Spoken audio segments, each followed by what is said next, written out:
皆さんこんにちは。目の前に OPPO Ace2 があります。このデバイスの設定をリセットする方法をお見せします。では、設定を開くことから始めましょう。ここでシステム設定を見つけるために一番下までスクロールする必要があります。では、もう一度一番下までスクロールしてバックアップとリセットのオプションを見つけましょう。そしてここで電話をリセットをタップします。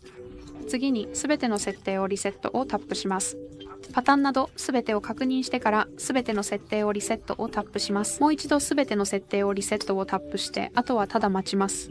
デバイスはシステムやジェスチャー、ナビゲーションなどの設定を復元します。